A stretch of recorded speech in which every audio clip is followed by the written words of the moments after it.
गोटे स्त्री ता देह सुख पाई तांको घरे रहुथिबा मौसा चाकर सहित केमिति शारीरिक संपर्क रखिले शारीरिक संपर्क रखि सारा पर चाकर को कौन कले ए विषय आपन को डिटेल्स मु कहबी। तो ये घटनाटी हूँ यूपी रो गोटे ग्रामर घटनाटे जे कि स्त्रीटे विधवा कि 4 वर्ष हो सारी थाए घरे मात्र से स्त्री थाए आ ननद थाए। तो से स्त्री रो ससुर मध्य बाहर रुहंती खर्च फर्च पाई काम करती बाहर घर खर्च पाई। तो दिने कौन है ना से चाकर राति काम करता से स्त्री रो से स्त्री विधवा स्त्री रो अंटार दरज होता है तापर से चिल्लेवा लगी थाए चिल्लाई तापर से जो तांको घरे जो रुहंती चाकर से आसिकी बेडरूम को पशि आसिकी कहती स्त्री टी तुम कौन है माँ कह। तो से स्त्री टे कहती मौसा मोर अंटार बथा हो तेल टे मालिश कर दिंतु। तो से चकरटी बाध्य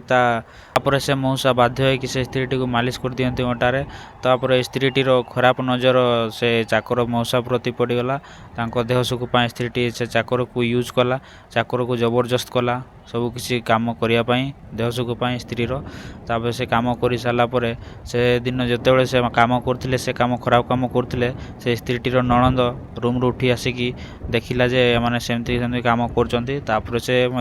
चाकरटी को बाध्य कला शारीरिक संपर्क रखापी से जी कि से स्त्री टीर ननद तापर ये सब काम चली था 2-3 मास चली था। तापर से स्त्री टीर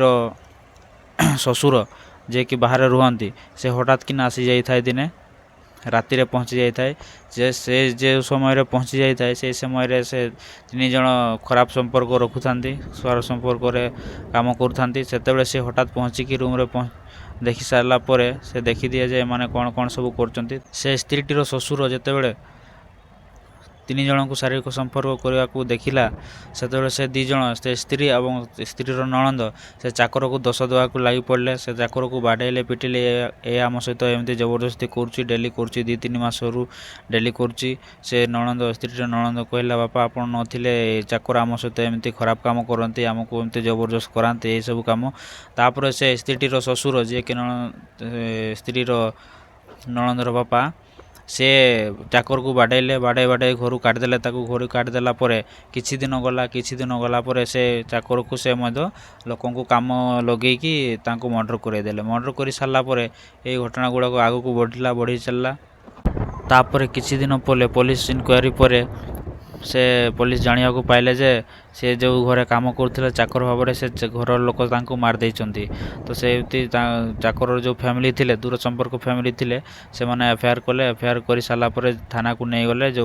स्त्री को नहीं गले स्त्री ननद को नहीं गले और स्त्री जो ससुर थिले तांको भी थाना को नहीं गले। तो आपण मानक पाखरे जो चारि पाखरे जदि एमती घटना होउथिबो तो पुलिस थाना रे निहाती एफआईआर दियंतु एवं सावधान रुहंतु।